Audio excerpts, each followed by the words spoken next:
Now, I want to go on to some of the implications, some of the consequences of the coronavirus pandemic and our response to it. But just before we do that, you, of course, are one of the people in this country who was infected by the virus and recovered. Just an update on all that. Was your experience particularly troubling, and do you suffer from any ill effects subsequently?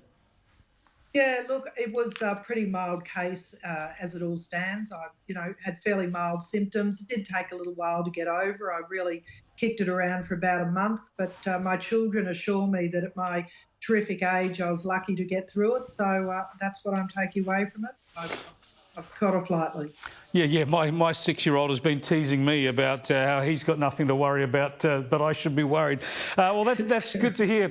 Tell us about this closure of the borders in Queensland. Do you support your state Labor government doing that, or do you think maximum pressure needs to be put on the states to open up their borders?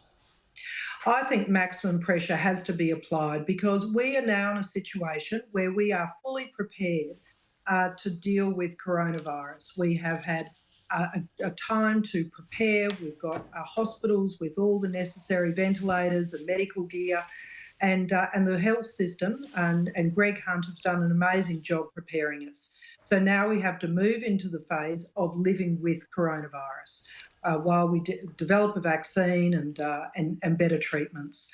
So I think opening the borders, particularly, much of New South Wales is in the same situation as Queensland, where they've had no or very few cases. So they are equally frustrated, I would imagine, by not being able to move around, particularly come north to Queensland, come north to Townsville. It is paradise at this time of the year for all of those people down in the cold. Oh, you don't have to rub it in. You do not have to rub it in. But the premiers have changed the rules on us here, haven't they? We're all told the idea here was to flatten the curve. We all had to suffer and make a contribution into getting this under control while we built up some medical capacity. We've done all that. We've done all that brilliantly. And to be fair, the premiers, of course, have played a huge role in that. Good on them.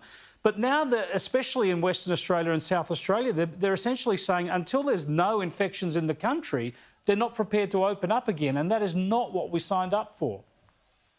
I don't think it is. And right now, we've got Australians right across the country who are ready to start taking those steps back. We're sending our kids back to school. That allows people to go back to work. And we have tourist businesses right around the country that are just on their knees. And, we haven't had cases in big swathes of the country. They should certainly be able to move around and open up. And the borders, it just seems to be a fairly arbitrary line that we're going to insist on. So, it is time to start living with coronavirus. As Professor Toomey just said, let's get some practical people talking who can just deal with the federated nation and let's move forward. So does this tell us that the National Cabinet, much feted, and I'm one of those who said that this was a great initiative by Prime Minister Scott Morrison to get the states involved in handling this national crisis. It worked very well in implementing a coordinated plan across the country. Has it already seen its use-by date? Because on the way out, we don't see the same level of cooperation. Look, I think there is still a place for the National Cabinet, certainly, particularly on water projects and some other important issues. But just be clear, we've got a state election coming up in Queensland on the 31st of October. We've got a Premier who's trying to make herself relevant and important, and in the meantime, she's going to crucify a lot of businesses and a lot of families in Queensland. So it's time to move forward. All right, just on that and the election moving forward, excuse me. You've been pointing out some law and order issues, some crime issues, particularly in the north of Queensland, around Townsville. What is the issue there and what needs to be done? Look, in Townsville, we are failing our citizens as well as failing our young people.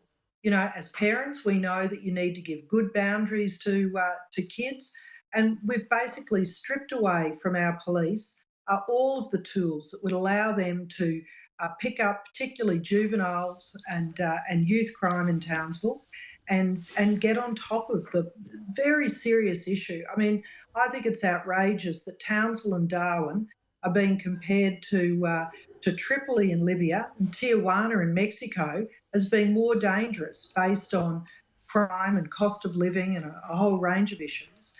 But the police are telling me that they need to have tools to be able to get back on the streets, to be able to pick up these kids and to stop robbing them of their future. So not only are we robbing the residents of Townsville who are having their houses broken into, their cars stolen, having all sorts of crime, but we're also robbing these kids of a future by saying we care so little that we're going to let them run amok and not have a future. I think it's appalling. But is this particularly a Townsville problem? Is this something that could be fixed with additional police resources in Townsville, or are you suggesting some sort of broader fix? No, I am suggesting a broader fix, and the police have talked to me about reintroducing breach of bail as a penalty, removing the principle of detention as last resort, and there's this real problem that, after business hours, there are no services for the police to take juveniles to. So if they pick up kids, what are they going to do with them apart from release them back onto the street? So there is absolutely no structure. The state government, the Labor government's taken away the tools from the police, and so it's right across regional Queensland. The police have their hands tied behind their back, and we've got to have a change. We urgently need a change.